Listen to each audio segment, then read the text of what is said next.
네, 뉴스에이 라이브가 시리즈로 전해드리는 코너죠. 릴레이 인터뷰 민생을 부탁해. 오늘은 국민의 삶과 농업의 발전을 연결하는 농업, 농어촌 특별위원회 장태평 위원장님 모셨습니다. 어서 오십시오. 네, 안녕하십니까. 네, 먼저 노래 하나 들어보도록 하겠습니다.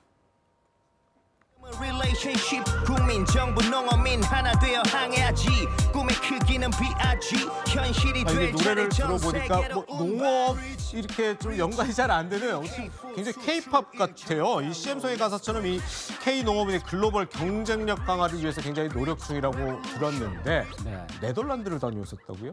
네, 우리 CM송을 만들어서 처음으로 채널A에서 이렇게 공개됩니다. 아, 첫 공개군요. 네, 그렇습니다. 관심 가져주셔서 감사드립니다. 네. 제가 최근에 네덜란드를 다녀왔습니다. 아시다시피 네덜란드는 농식품 산업 강국입니다. 네. 매년 수출이 1,350억 달러 이를 정도로, 그래서 미국 다음으로 농식품 수출 2위 국가입니다. 네덜란드가 2011년부터 그 탑 섹터라고 그래서 국가 핵심 산업 10개 산업을 골라서 국가가 전략적으로 지원하고 정책을 수립해서 운영하고 있습니다. 그렇군요. 그중에 농식품 산업이 아주 중요한 분야로 작용되고 있는데, 제가 이번에 방문한 거는 그 농식품 산업을 관장하는 탑 섹터 에그리앤푸드 센터를 방문해서 정책 수립하는데 우리와 긴밀히 협조할 것을 의향서도 교환하고 그랬습니다. 우리나라도 사실은 수출 그 주도 국가거든요. 그렇죠. 그러니까 성장에서 수출이 차지하는 그 비중이 굉장히 높죠. 예를 들자면 올해 한 7천억 달러 정도 수출이 되는데 반도체가 1,300억 달러, 그리고 정유산업, 석유화학산업 합해서 한 1,100억 달러 정도 됩니다.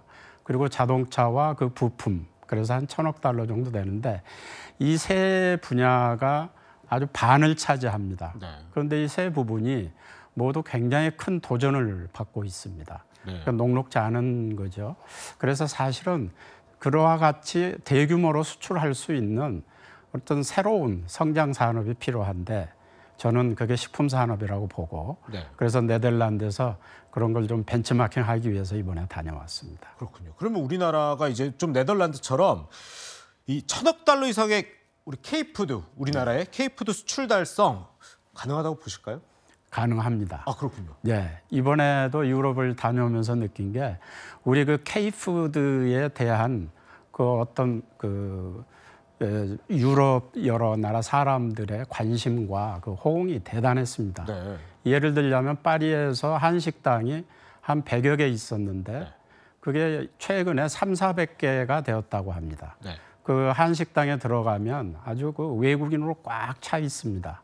그리고 그 먹는 방법까지도 우리가 먹는 방식으로 그렇게 하는 것을 보았습니다. 그리고 최근에 우리 농식품 수출이 정말 급속하게 성장하고 있거든요.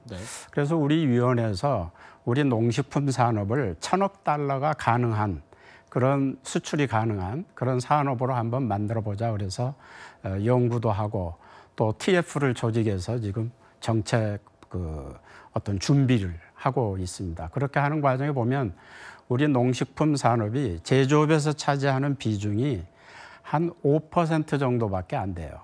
선진국의 경우는 15%, 16% 그렇습니다. 그러니까 굉장히 왜소한 거죠. 제조업 부분에서. 그래서 우리가 이 부분을 좀 노력을 해서 정말 확장을 좀 시켜야 되는데 우리 식품 산업은 그동안 사실은 내수 위주 산업이었습니다. 농업도 마찬가지죠. 그런데 네덜란드 같은 경우를 보면은 수출 산업으로 성장시켰거든요. 그러니까 우리도 농식품 산업이 수출 산업이다 이렇게 생각하고 기업들도 노력을 하고 이럴 필요가 있고요. 그런 점에 있어서 우리 전통식품을 첨단 푸드테크하고 연결을 해서 고부가 가치 산업으로 만들고 정부에서도 그 일본처럼 농식품 수출진흥법이라든가 또는 우리 농식품 파운드리라든가 미생물 연구소 등 이런 그 정책적으로 지원하는 네덜란드처럼 이렇게 한다고 그러면 우리 농식품 산업이 크게 발전하고 수출도 급속하게 늘 수 있으리라고 저는 장담합니다. 그런데 이런 K푸드를 조금 세계화를 하기 위해서는 이 쌀 산업을 좀 혁신해야 한다 이런 의견도 좀 보이더라고요. 네. 그래서 이 장립종 쌀을 재배해서 수출 산업화하자 이런 구상을 발표하셨다고 하는데 성공 가능성은 좀 어떻게 보십니까? 네. 지금 우리나라 쌀 가격이 네. 어떤 국제 수준에 비해서 굉장히 높거든요. 그래서 저는 그렇게 생각합니다. 만일에 우리가 쌀을 수출할 수 있다, 쌀 가공 식품을 수출할 수 있다 그러면 수출 못할 식품이 없을 것 같아요. 그렇지 않습니까? 네네. 제일 불리한 게 쌀이거든요.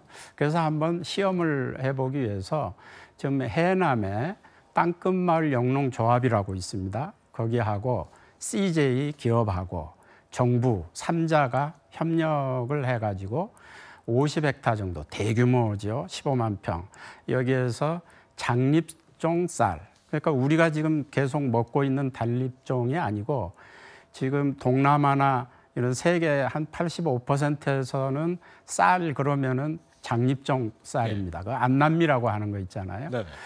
그 쌀이 요리하기도 좋고 여러 가지 유리해서 그 쌀이 세계적으로는 알려져 있는데 이런 쌀을 가격 그 생산비를 낮춰가지고 CJ에서 가공을 한다고 그러면 햇반으로 가공을 한다고 그러면 충분히 수출할 수 있다고 그래요. 네. 그래서 그걸 추진하는데 이번에 잘 되면 저는 좋은 사례가 되리라고 보고요. 네. 우리 지금 쌀 가공 식품이 한 2억 달러 이상 수출이 되고 있습니다, 실제로.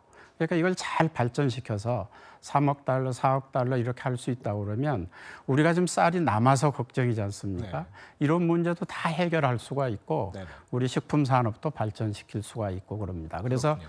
그런 것들의 어떤 우리의 그 상징적인 지표로 이번에 그 쌀 수출 단지를 한번 조성해서 우리가 추진을 하고 있습니다. 이제 마지막 질문에 대해서 조금 시간 관계에서 조금 짧게 핵심 딱 답변해 주시면 좋겠는데 네. 최근 국가 현안으로 이제 인구 절벽으로 인해서 이 농산 어촌 소멸 문제가 굉장히 대두되고 있단 말이죠. 어떤 대책 마련하고 있는지 핵심 부탁드리겠습니다. 네, 이 농산어촌 하려고 그러면 농산어촌에 많은 그 여러 가지 대책 중에 가장 중요한 거는 소득을 증대시켜 줄 수 있는 일자리 창출해야 되지 않습니까? 그러니까 기업이 갈 수 있도록 그리고 또 여러 가지 생활 인구라고 그래서 요즘에는 관광, 체험 이런 인구들이 많이 농어촌에 갈 수 있도록 그렇게 해줘야 되거든요. 그래서 그런 활동을 지원할 수 있는 세제 지원, 금융 지원 이런 거를 하고 그다음에 우리 공공기관이 앞장서서 또 기업들이 앞장서서 이런 일들을 할 수 있도록 우리가 지원 제도를 체계적으로 보완할 계획입니다. 알겠습니다.